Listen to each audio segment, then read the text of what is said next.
கர்ப்பிணி பெண்கள் பிரெக்னன்சியில் பால் எடுக்காததுக்கு முக்கியமாக 2 காரணங்கள் இருக்கலாம். ஃபர்ஸ்ட் பார்த்தீங்கன்னா, சில பெண்களுக்கு அந்த பாலோட டேஸ்ட்டு, ஸ்மெல் பிடிக்காம போகலாம். அந்த மாதிரி இருக்கும்போது நீங்கள் டெய்ரி ப்ராடக்ட்ஸ் ட்ரை பண்ணலாம். For example alternatives like paneer, yogurt, curd try பண்ணலாம். ரெண்டாவது பார்த்தீங்கன்னா, லாக்டோஸ் இன்டாலரன்ஸுங்கிற ஒரு கண்டிஷன். சில பெண்களுக்கு அந்த லாக்டோஸ் கவுஸ் மில்கில் இருக்கிற ஒரு சுகர். அந்த சுகர் எடுக்கும்போது நிறைய டைஜஷன் இஷ்யூஸ் வரும். அதனால் சின்னதுலேருந்தே பால் எடுத்துருந்துருக்க மாட்டாங்க.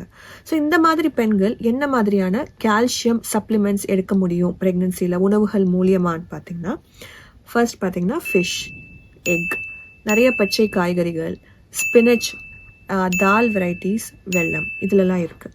இதை தாண்டி மில்க் சப்ஸ்டிடியூட்ஸ்னு நமக்கு மார்க்கெட்டில் கிடைக்குது. For example soya milk, almond milk, oats milk or rice milk. இது எல்லாமே பிளான்ட் பேஸ்ட். ஸோ மெயினாக இந்த மாதிரியான மில்க் சப்ஸ்டிடியூட்ஸ் நீங்கள் ஆப்ட் பண்ணுறீங்க அப்படின்னா, முக்கியமாக நீங்கள் பார்க்க வேண்டியது இதில் ஃப்ளேவர்ஸ் ஏதாவது இருக்கா, ஸ்வீட்னஸ் இருக்கா. அந்த மாதிரி இல்லாமல் பியோர் வெர்ஷனில் நீங்கள் இதை எடுத்துக்கலாம் கண்டிப்பாக. தேங்க்யூ.